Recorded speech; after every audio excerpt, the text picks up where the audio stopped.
Welcome back to Live from Springfield, USA. I'm so excited about this episode. I have my good friend with me, Dr. Patrick Dawson. What's up? What's up, buddy? You are an eye doctor, you are a musician, you are a songwriter, you're in a couple bands, you love to travel. Yeah, man, we're going to get into the nitty-gritty of who you are, where you came from, what your influences are. So I'm really excited about this. How you doing, man? I'm great. I was great. I really appreciate you having me down. Yeah, I was telling you before the podcast that I saw Wendy riding her bike up Fountain, just trucking, and I'm in my cushy seat in my air-conditioned car, blowing it on low, just like, shh. She makes the rest of the world feel like slobs. Well, man, I love your music. I love your voice, and I love your songwriting. Well, thank you. Let's get into, where are you from originally? I'm from Scioto County, Ohio. Portsmouth is the county seat, but I grew up in a little farming community called Minford, Ohio. Some people know it, some people don't. Okay. But graduated with 120 kids, and we were farmers. Nice. And that is down there. Did you grow up like hunting and fishing and stuff like that? All that. All that. Did you guys get the deer gun season off? Yeah. Yeah, all the guys, Thanksgiving dinner, all the guys would come in with their, their muddy boots, kick off their muddy boots at the door, come in and eat.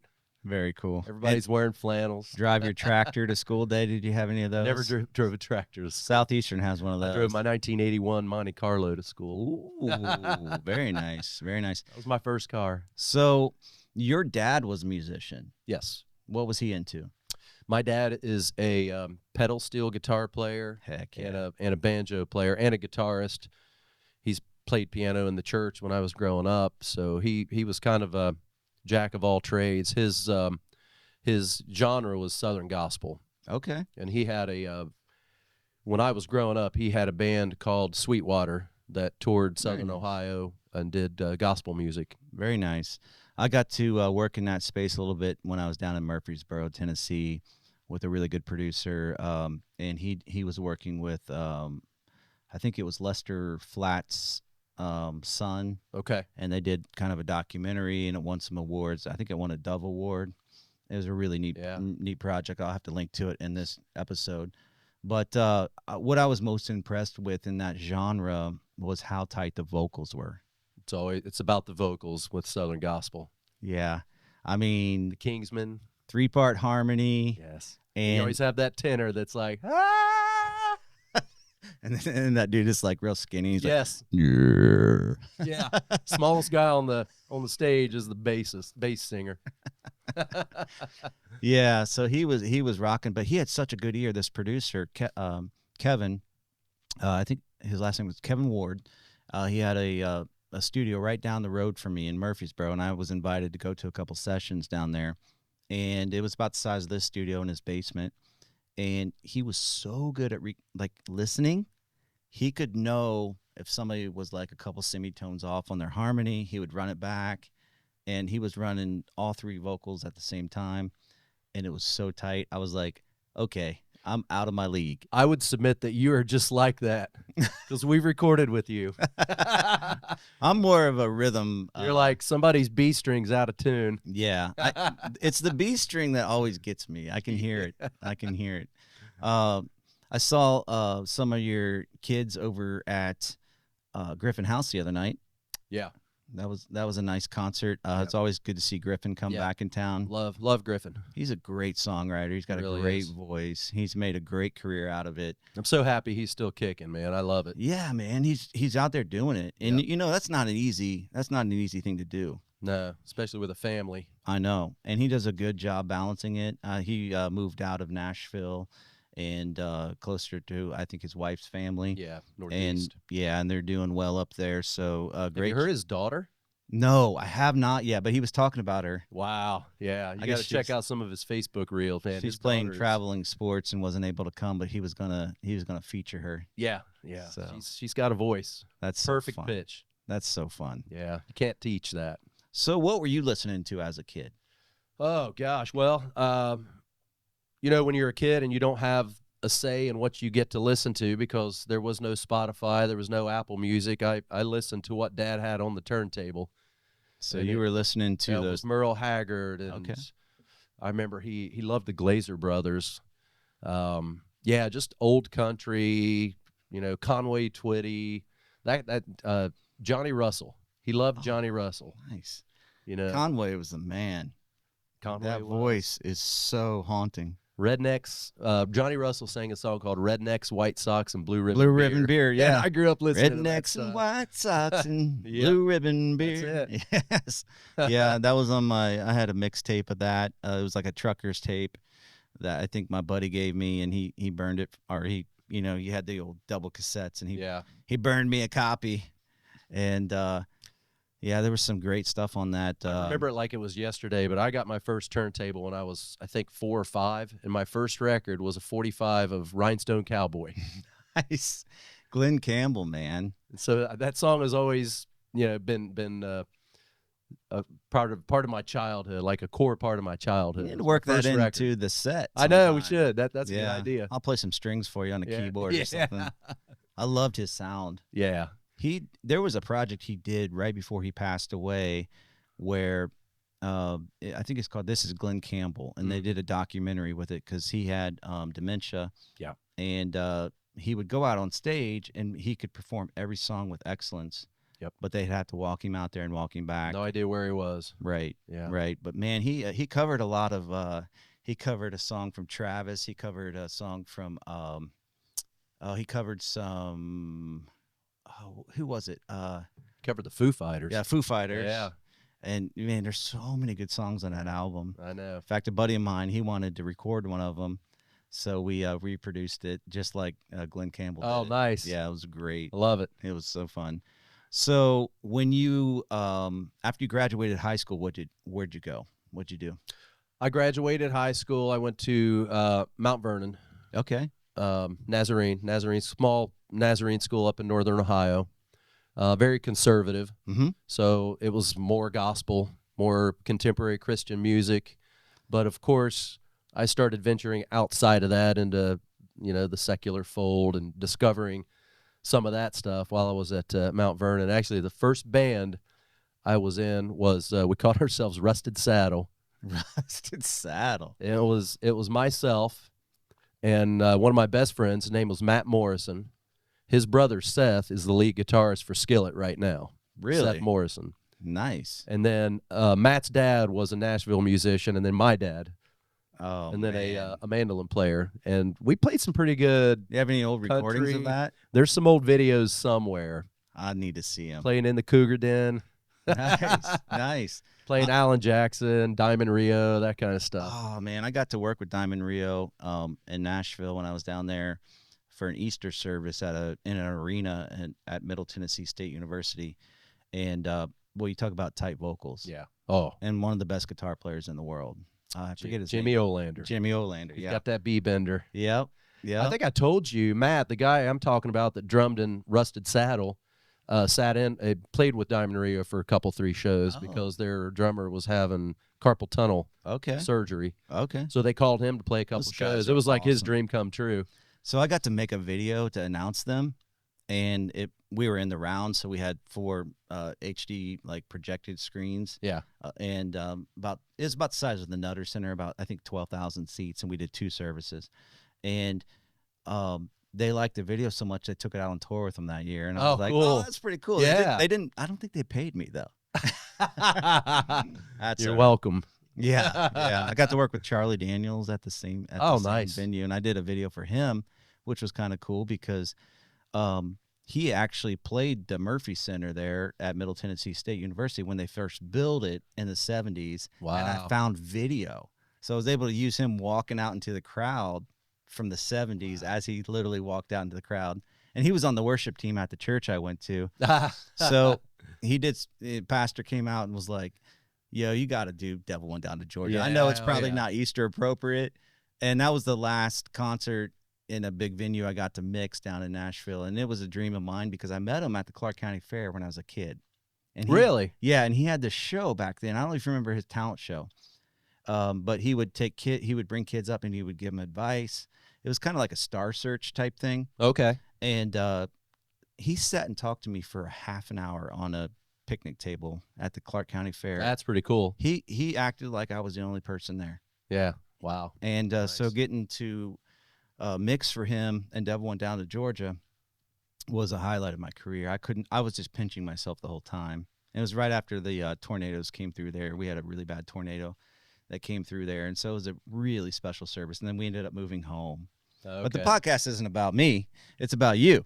It's about music. Hey, So, I we all have a history. I love it, and I love how all those roads cross. Yes. So as you're starting to branch out into newer styles of music, what are you getting into at that point? That's the 90s, 2000s? So we're talking early 90s. I was listening to some 90s country. That's when Garth Brooks was kind of on the rise and some of that stuff. So it was hard to get away from country growing up in Southern Ohio because that's what I cut my teeth on. And I started playing guitar when I was probably 15, piano when I was probably 8. And it was I was surrounded and submersed in country and gospel and bluegrass and all that stuff. So honestly, it was probably, so once I left Mount Vernon, I went to graduate school at Ohio State. Okay. And that's when I started gigging solo. Oh. And that's when I started getting into Oasis and some of that stuff. Nice. The crowd pleasers of the time. Yeah, and I started to see this whole cool world of music, outside of country. Yeah. And it captivated me. So I gigged around Columbus for pretty much the 4 years I was at Ohio State, playing coffee shops and small clubs and stuff like that, just having a blast.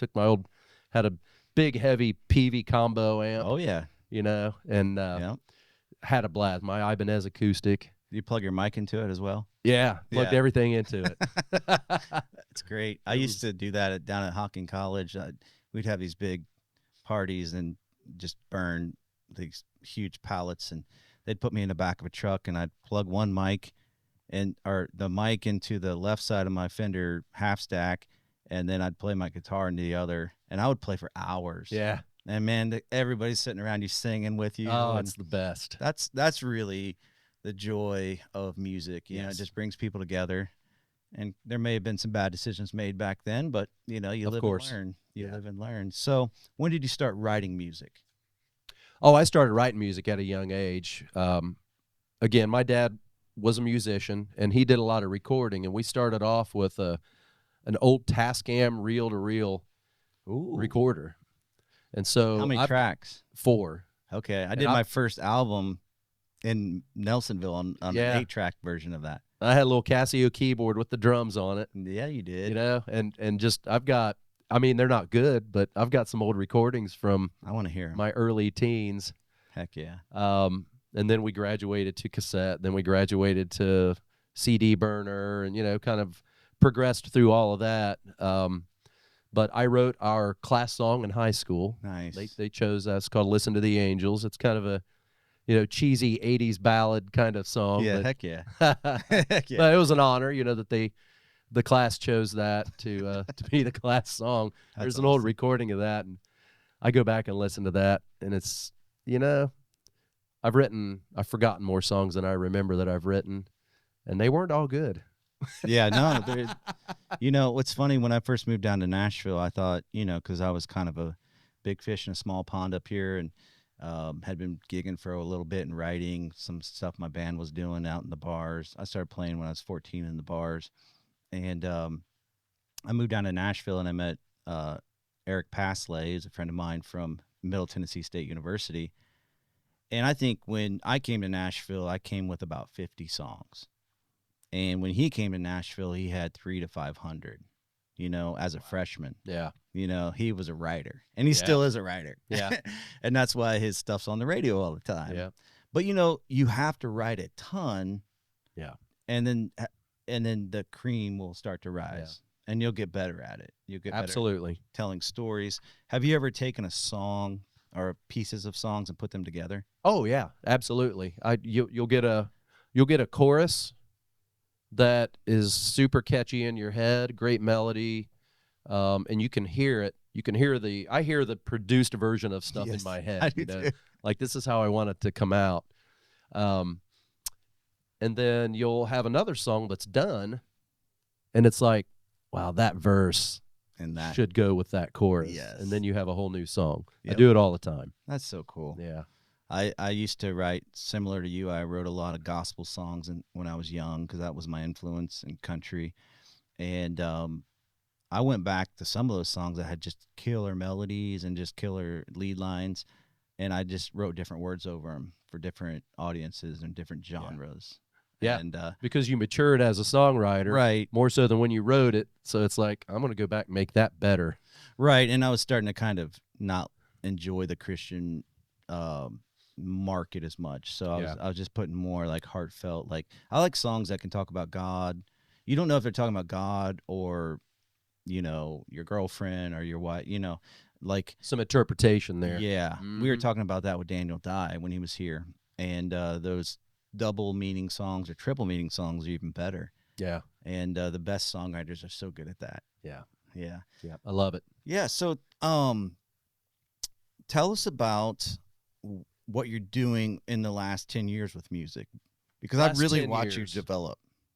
So, yeah, well, I moved to Springfield in 2001.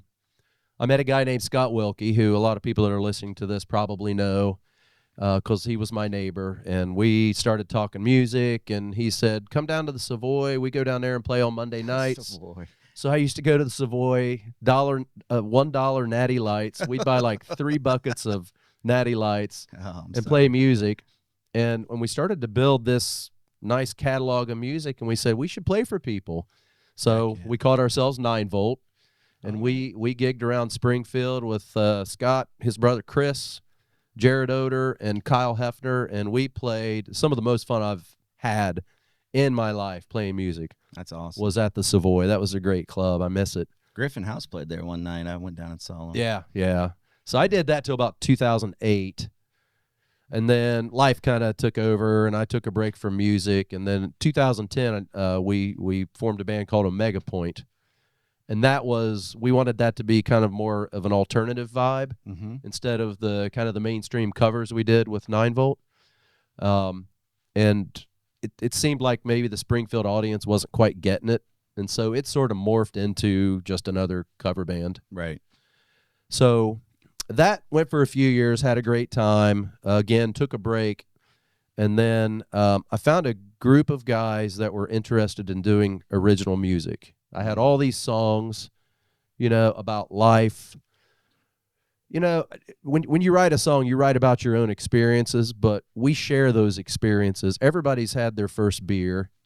Everybody's had their first kiss. You know, all that stuff. I had my own unique set of circumstances around that, but we've all had that. Right. You know what I mean? It's nostalgia. Yeah. So when you write a song about that, somebody else says, oh, my God, I remember how that felt. Yes. Yes. And so that's what I love about music is that common thread that we all have. And so it's all these stories that I had written about. I wanted to sing them for people. And so we formed Factory Line. It was right around COVID. Right. So we spent all that COVID time setting up our studio, writing, playing, kind of developing these songs. And, you know, we came out of COVID and started playing. And, you know, we do a handful of shows a year in the Springfield area, and the audience is getting it. Right. And I love that. And you guys played up in Marysville at Leon's Garage. Yes. And rocked that place. They really loved you guys up there. Yeah. So playing your own music is a completely different energy than playing covers. Right.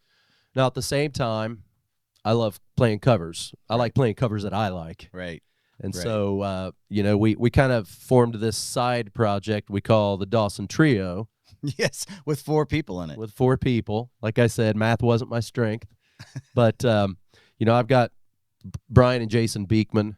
Those two, they're brothers. They're insane. They've been playing music together. He had, just like you, he had Jason out in the bars at 15. Yeah. Playing and gigging. Yeah.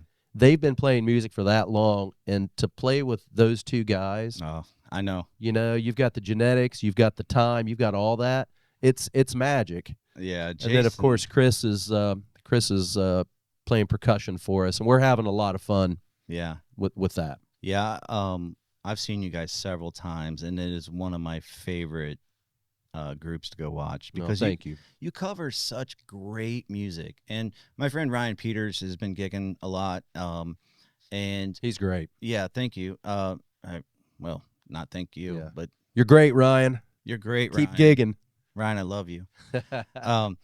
He always gets real uncomfortable when I say that. So I say it to him every time I see him. But give him the uncomfortably long hug. Yeah, he decided to, because you go out and hear these guys playing in bars or whatever, and or these beer gardens, and they're playing the songs everybody plays. What Ryan decided to do was go one level down.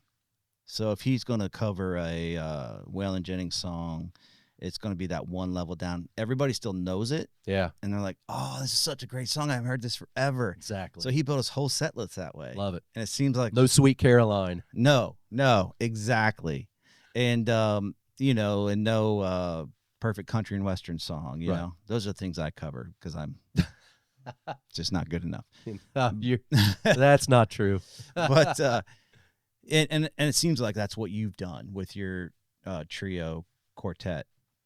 Well, I have never listened to mainstream radio music my whole life. I just really haven't. Mm-hmm. I've always been kind of the under the radar music. Mm-hmm. and the cool thing about right now, and I don't know if this is, the internet has brought this about, but the stuff that I love that's not mainstream has a huge following. It does. So it's kind of popular. It does. But it's not on the radio. And I always felt like nobody knew the music that I listened to, that I love. Right. But now people do. Like I go to a Blackberry Smoke show, right, and they're selling out. Right. You go to a Billy String show, he's playing arenas now, right, and selling out, but he's not on the radio. Right. So that music has found a home. Well, with a lot of people, and it's always been out there, but people are just now finding it. Well, the radio, in my opinion, is getting what they deserve. Because, through the 80s and 90s, it was all payola, and, it was sacks of cash being handed to disc jockeys to get your song played. And what happened is the labels with the most money were getting their, pop country artist or whoever it was, they were pushing them. And you couldn't compete if you were a second, kind of that second tier artist trying to make it. And so, I think one good thing about the streaming services, even though it's kind of wrecked the whole industry in a lot of ways, it's allowed the cream to rise. Yes. And it's allowed you to build playlists that are just for you. You know, it's kind of like the old mixtapes, right? And I'm finding myself, so I have a rockabilly playlist, I have an Americana playlist, I have kind of like a bluegrass rock playlist, I have a Dwight Yoakam playlist, and on and on. By the way, he's coming to the Rose with the Mavericks, and I would love to go with you. That'd be a great show. I love them. We'll talk about that because I'd love to go to that. Yeah, good old Ohio State boy. So, let's talk about the recording that we did here. I'll share after we talk about it for a second. I'll cut in some music. From that recording, but I really enjoyed bringing your band in here and working, and we all learned together. Yeah. I think what was fun is seeing you guys before and seeing you after was I felt like the recording process tightened up the group a little bit. We grew from that. Right. There was a lot of growth and maturity because you can get by with a lot on stage. Mm-hmm. Yeah. You can't get by with anything in the studio. Nope. Because every detail has to be tended to. Right. Every note has to be correct. Right. And so, again, there was a lot of growth because of that attention to detail. Sorry. And we got some funny stories that we won't tell that process, but it was a blast. It was magic. It's all about finding the pocket. And one of the cool things about this studio was we were able to record you live. Together playing as the rhythm section. And a lot of times we do overdubs for different things like vocals or acoustic. We want to just get a little cleaner or whatever. But I felt like the energy was contained, or it was at least able to come through because of playing together rather than just starting from a drum loop. And well, I said earlier that I hear the song, like the finished version of the song in my head. Mm-hmm. And what was great about that is you kind of knew what I was hearing somehow.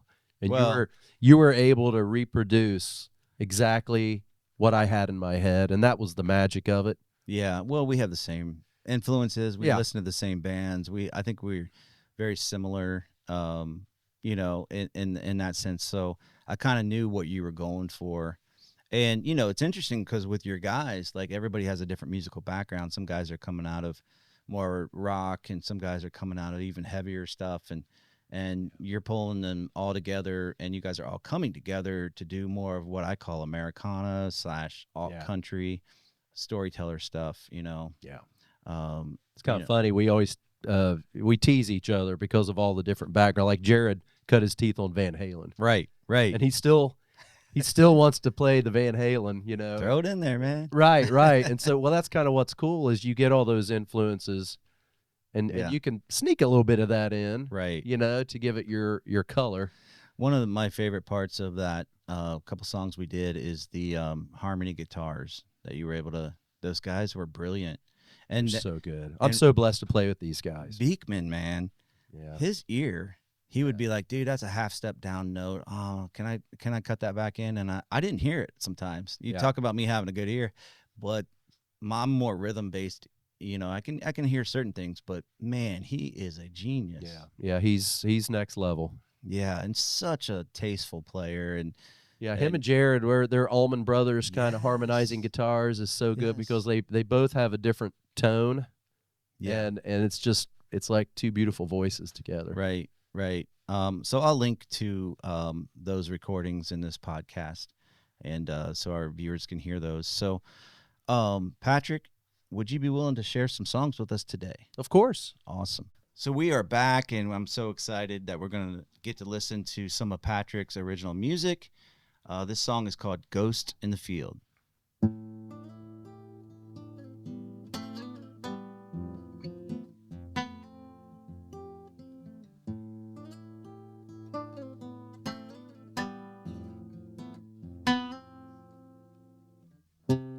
Been here 1,000 years, turning soil and grinding gears.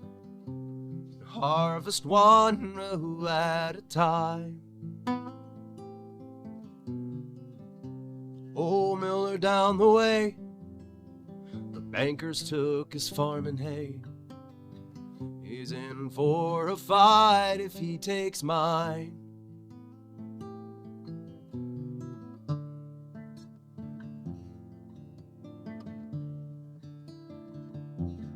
There are ghosts in the sweet cornfields.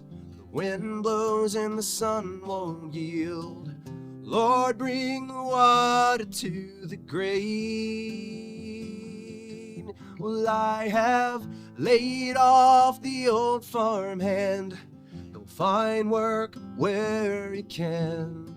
He's been good to me, but I can't pay a fair worker's wage.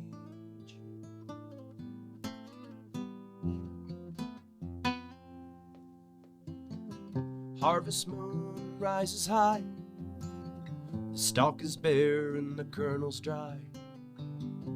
I hope the glean can pay the bank. The old lady's working hard, where you can tell she's getting tired. No one to blame, no one to thank.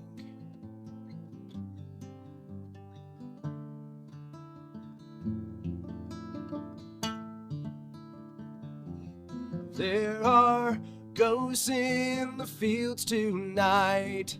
They haunt by the drought and blight. Lord, bring the water to the grain. Well, I have laid off the old farmhand. He'll find work where he can.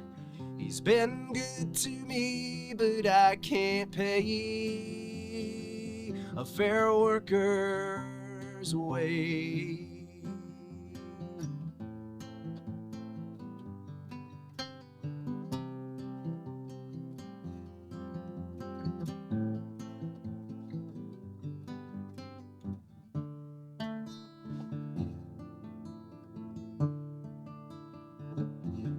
There are ghosts in the fields tonight. I hear the moans and I see the lights. You can't take the acre from the man. And know this land holds the family's blood as it runs down from the plow to mud. One day this place will be my grave.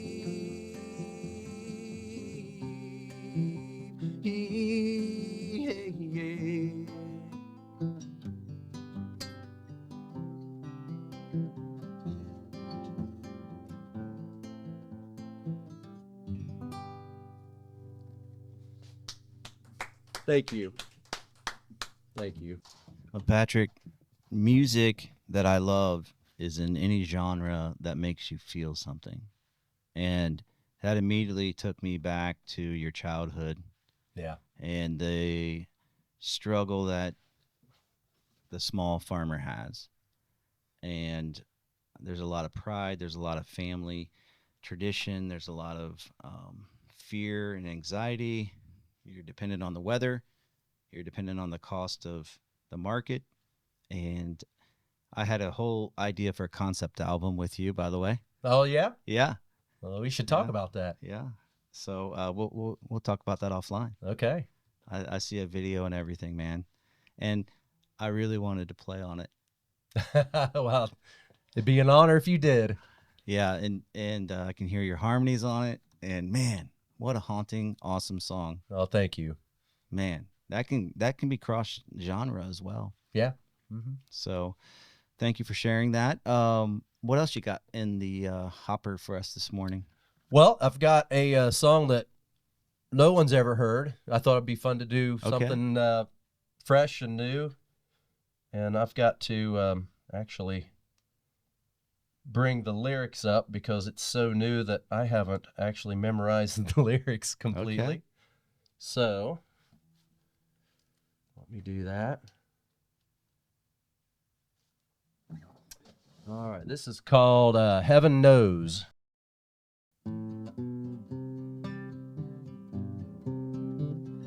Saw a man out on the street up in the distance, had a worry in his mind that you could see. So I asked him if he had a truth to live by. He said, the truth be told, this living ain't for me. So I told him that I'd seen the tops of mountains, and I'd seen the darkest depths among the seas. Been a winner and a loser and a beggar, but life is what you see. Just remember you were baptized by the water to get to heaven just as fast as you can go. There's a man that's waiting at the will call window with a ticket to the show. You know the ride along the way is what you make it. Turn the windows down and play the radio. Might be 1,000 miles of blacktop up ahead you. Heaven only knows. Heaven only knows.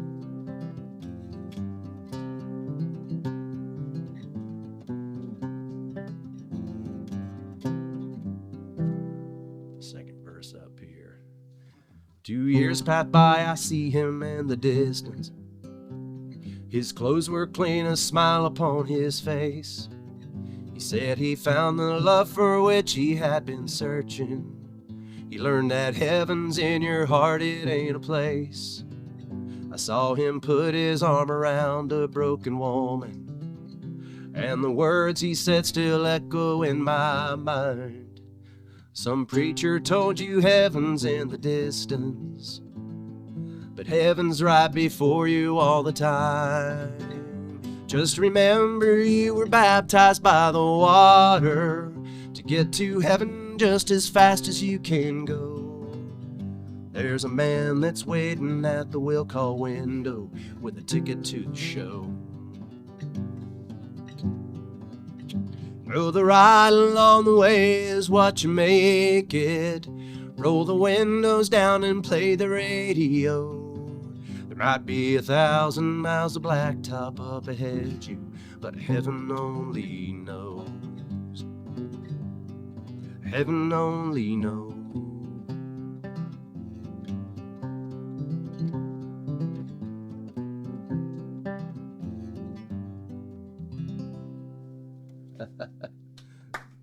Sorry, super fresh. I had to kind of read the lyrics along with that one. That's very good. So one of the things I love about your playing is, especially we played a show together, what was it, 15, 16 years ago? Andrew? Yeah, Andrew Peterson. Yep. He was so pissed. We got to open up for Andrew Peterson, and Jeff Pinkleton hooked it up for us over at Emmanuel Christian. Yes. And I was like, look, if I'm playing, I'm bringing a band because I'm not good enough. And we ended up putting a really good band together, and you and I shared originals, and we brought in really good sound and lights, and killed it, as I recall. We did kill it, man. And Andrew brought his friend up. I think his name's Gallagher, one of his players. Yeah, with him, and he's amazing. He's an amazing songwriter and great Nashville musicianship that he brought up. But when you have a bass and a kick drum hitting in a room like that, yeah, I don't think he was too happy about us opening it up for him. A little more energy. That happened with me and Griffin House one time. We played on the 9th green out at Windy Knoll. Yep. And Griffin was by himself. Yep. But I put it was Hartford. Myself, nice. Hartford, and Ben Miller. Amazing. We had a real trio. And Griffin wasn't happy that he had to compete with like a full accompaniment. Hey, bring a band next time, Griff. Nah, he's awesome. But yeah, he is. I tell you what, man, this has been such a delight. And the one point I wanted to make is I've watched your guitar playing in the last 15 years really advance. I see you playing the cage system up and down the neck while you're singing in some of your shows. Where are you learning?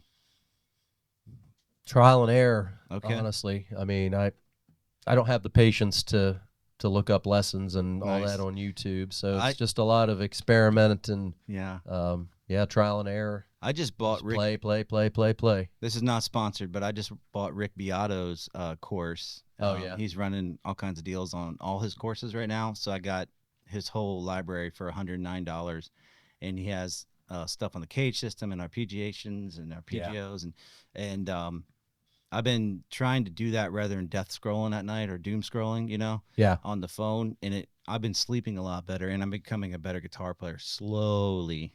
But I just marvel at how you can use some of those positions and different chord phrasing up and down the neck. So well, I appreciate that. I've got a passion for playing guitar. it shows. A lot of guys way better than me in my band. So when you get, I've been really fortunate to be surrounded by a lot of talent over my musical life, and again, Springfield for supporting me and all the guys that I play with over the years.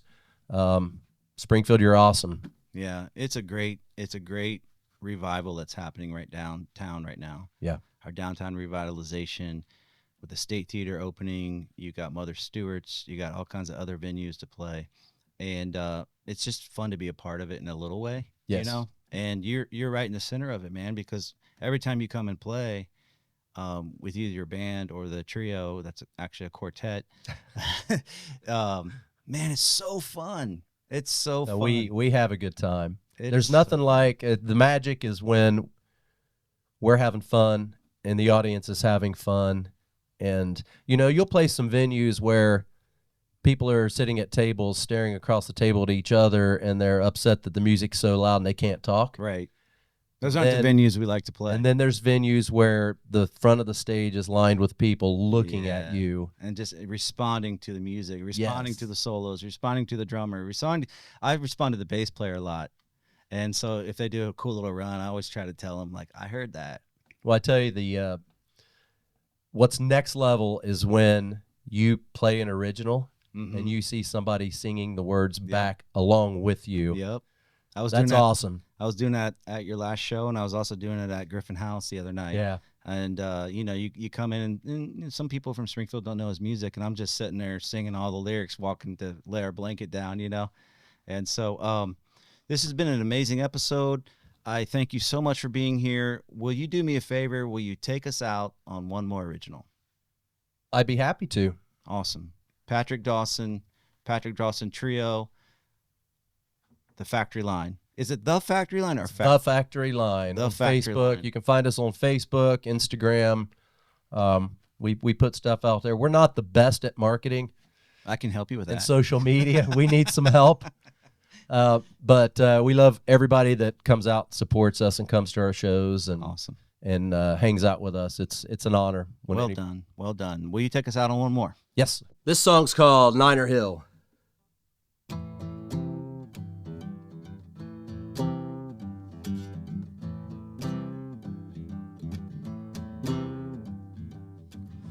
They call it river water. We make it up on Niner Hill. I am the first third generation to use Granddaddy steel. The best this side of Cincinnati. Nobody knows the recipe. Granddaddy wrote it on a deer hide when he said goodbye to me. There's fire on the mountain, and there's a sheriff on Niner Hill. He's got an axe and a shaky pistol, and I sure hope he never finds my steel.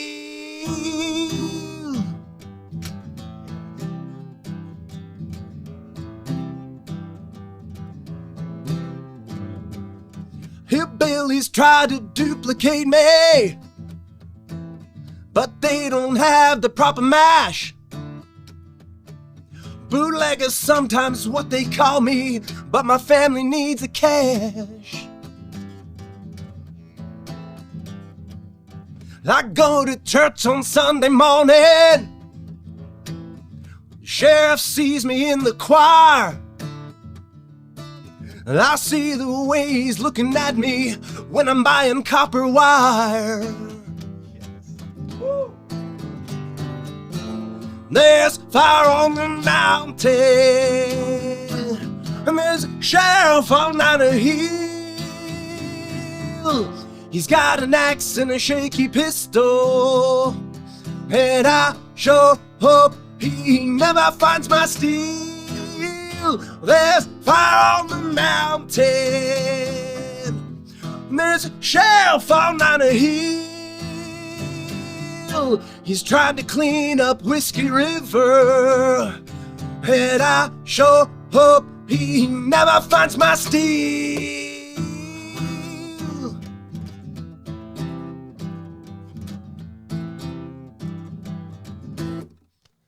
Woo! Thank you. We got to record it.